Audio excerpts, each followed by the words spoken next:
On the heels of crippling weather disasters in 1983, 1988, and 1993, rural America was struggling to survive, and lawmakers were losing patience. Farm families needed help, but aid was expensive and slow to arrive, causing hardship not just in the countryside, but for taxpayers as well. These events spurred Congress to look for a smarter way to deal with the risks of agriculture, and a future farm policy that would shift more risk from taxpayers to farmers and insurers.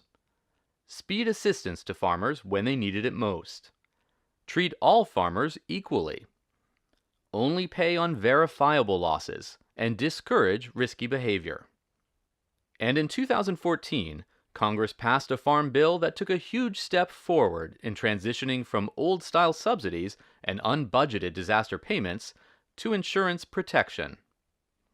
Farmers pay for insurance policies out of their own pockets and have to shoulder a portion of the losses by meeting a deductible before receiving assistance. Insurance providers help cover losses and remove some taxpayer risk. And the government has a policy that is popular, works for rural America, and is built for the long haul. To ensure that the crop insurance infrastructure remains strong, Congress built a successful partnership with the private sector. Today, private sector agents help individual farmers tailor the insurance policies that are best for their unique operations.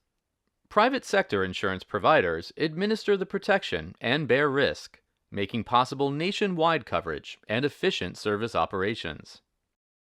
Private sector reinsurers help underwrite catastrophic losses that so often plague agriculture.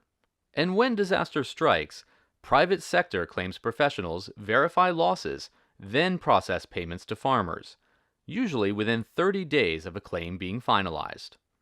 Yes, a strong partnership between the government and private insurers is paramount to crop insurance's success. And for that partnership to thrive, crop insurance must remain viable for the private sector. Key to this viability is a reasonable rate of return for insurers on the infrastructure they built to deliver farmers' most important risk management tool. An adequate return on investment enables insurance providers to routinely reinvest in technology, infrastructure efficiency, and service improvements for farmers and ranchers. Unfortunately, adequate returns don't always happen. With weather disasters and crop price volatility since 2011, crop insurers have sent out record amounts of lost payments and have struggled to break even. More than $12 billion in funding was cut by Congress and the administration from the crop insurance delivery system in 2008 and 2011.